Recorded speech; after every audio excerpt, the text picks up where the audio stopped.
Eagle for white belts, soon, hopefully kids too. Knee up the middle here, foot on the hip. This works from this position, or if Andrew's able to stand up, same position, right? Nothing changes. We can use this to sweep. I can use this to go to X guard, right? So single leg X just means it's an X guard on one leg. This is X, single leg X. So one of the common things that'll happen is he'll try to get this foot off the hip and let him do that, and then just weave back into X guard, right? So we'll start on the feet here. I just want you guys to get a feel for this. He's gonna peel that foot off. I drop this one down to his knee, and I bring this one up right by his hip, like so. It's important that my hips are high up in the air, and I'm not down here like this. This is, he'll tell you, very different pressure when my hips are down versus when my hips are up. The other ingredient would be for me to put this foot on the far leg and use it to rotate Andrew and throw him off balance a little bit. So here he's going to grab the foot, clear, I go into X. I put it back up, put him to the floor, I pinch, and I have the same position. This hand is going to come high up my sternum. On my elbow, I'm going to bring my elbow towards my hip first. My hand's going to come up higher. See how he's going to get ready to tap? As I start dropping to my shoulder, the ankle lock starts to come on, right? And the finish here for me is to bridge my hips and get the win. So here, single leg X, he's going to clear this off. I'm going to go X guard just to practice that. Sweep him, hand high on the chest. Bring my elbow, which is on the floor, towards my hip. Here. Now I drop down to my shoulder and I keep this hand super high on my chest. That came on already? Mm-hmm. I'm trying to be nicer. I can't. Here, the win is hips forward, head back. You don't need to make grips, right? Here, this hand doesn't need to be here, right? He's gonna want to fight this hand. You can use this to hand fight him. Make sense? Okay, Ashi, Garami. Let's go. Two different things. Go a little wider here, fat boy. Thank you. So the first way you get disqualified for reaping is by taking my top foot and crossing it over his center line.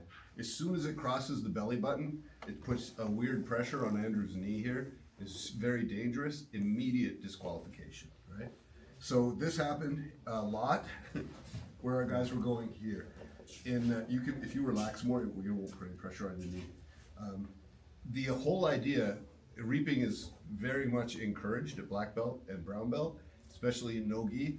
But the idea is that he's got to relax and go with it. If he puts tension on his knee, his ligaments are going to explode. So the idea is cool, you reap me, no problem. He's just going to go with it. He'll probably backstep over me here. Now he's going to do a wedging back take. No, he's not. So there's like definitely, it's actually quite safe, but because especially in competition, people get really rigid and strong and they don't want to relinquish the position, they get too strong here and then their knee explodes. So instead of just teaching people properly, they made a rule that's an instant disqualification if you reap the knee here, right? So in general, especially for kids training, don't ever reap the leg. Because if the kid doesn't know what's going on, you're gonna hurt his knee really bad. So be very careful with your single leg X. For kids, I would prefer you guys play, just make sure that your toes are pointing out and you're never turning him in this direction. You're always putting him down this way, right here. The other thing that could happen is also considered a reap, is we start rolling this way, here. This is another instant disqualification. I'm attacking the trap leg, I'm ankle locking the top side, right? Caleb lost his match like this. So you can't even go belly down here. Everything here is putting a strange pressure on Andrew's trapped knee. Single leg X, white belt, blue belt, purple belt must be finished on this side with the trap leg on the bottom. So as you guys are drilling, rolling, trading, just try to remember this for in case you ever do compete, but also just for the safety of your partner, right? This is very dangerous to somebody who's being stiff up on top. Not dangerous at all if they're like experienced, they should know how to deal with the reap. The other thing is like, don't sweep him and then try to break his leg on this side over here. It's a reap again, you're gonna get disqualified in most rule sets. All right, so do everybody have questions first about the single leg X or the ankle lock finish in particular? No? Everybody mastered it? Sort of? No questions? I was just wondering, like, how often do you find yourself in that position to, you know, All the take time. that? Oh, really? I'll Okay. show you why. So that's a good question, actually. Like, yeah, how would you get there coming down the mountain? So the way I'll normally get to it here is I'll like start kipping and making space. And either he hops up to his feet or just maybe I push him off to the side on the mountainscape. Here, and I'm in single leg X with him on one knee. Very, very common position. Those kids I rolled with today, every round, probably multiple times, they all got put in single leg X. So it's definitely always available. Even like if he's coming down passing the guard, you know, he's playing, I have a butterfly hook here. I'll go to X, switch to single. So it's like, it actually happens a lot if you like to play the game. It's very useful. All right, so let's look at dealing with single leg X. I put my partner down. The first thing this guy's got to do before I can get my elbow to my hip is he's going to peel this foot off and hop over it. That's it. That's like now the whole game falls apart. There's no way. If you can't control, there's like a rule. If I want to break his ankle, I need to control his knee. If I want to break his knee, I need to control his hip. Same thing with the elbow. If I want to break his elbow, I need to control his shoulder. Right? So if you think about like even a wrist lock, right? I have a wrist lock on Andrew here. This doesn't work. Now it works, right? I need to control the next joint in the chain in order for anything to work. So I got an ankle lock here. If I don't have control over the knee or the hip, there's no ankle lock here for me. See? Control. Now the ankle lock comes on much quicker because I have the knee. So this is very simple to defend anything. Protect the joint above the one they're attacking. So he pushes that foot off and immediately hops his foot over, just like so, to defend. Right? Easiest way to defend the straight ankle lock right there. Good? Let's give it a try.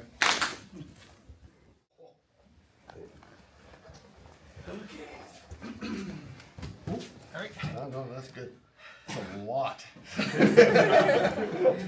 It was like, it right here, and it just like, oh, my leg's gonna explode. It was very good. That little elbow tuck is there. Yeah. Yeah. Like a lot of people struggle, and anytime you see someone struggling, almost always the hand is gonna be down here. As soon as the hand comes up, and that's why I like that elbow tuck, is it forces the hand up high and it's on, right? So like we were talking about, you wanna hurt someone, just get that, not hurt someone, nobody wants to hurt anyone. But if you just wanna get a submission with pain, get them on the calf muscle, right? That just, it hurts, but nothing's gonna break, right? It just hurts. If you wanna break the foot, you wanna be down right by the heel. And I know nobody wants to break the foot. But I can tell you right now that especially at my level, like black belts, no one's gonna tap to the pain. It's, you have to threaten a break in order to get the submission. And in fact, in my only match at brown belt, that's what unfortunately happened. You're gonna demonstrate it? I'm gonna demonstrate how to break the footy. So I'm gonna go up high on the calf here first. Man, I gotta put a lot of energy, and he's like ready to tap, but honestly, I'm kind of at the end of my rope. I mean, I'm not even in the position, and it's so much more effective if I can get to the end of the lever, rather than being on the calf. Now, body types and all that, it matters, for sure it's gonna be different. If this guy's legs are super long, it's gonna be hard for me, right? But right here, it's just the easiest adjustment. If his leg, put the boot on, this is another really common defense for the single leg X. Look, he's like putting his boot on like this, extending his heel straight and curling his toes back into my shoulder. Very difficult for me to get the break here, but I scoop my butt out and keep your boot on really strong. Right? I use my back to compress his toes.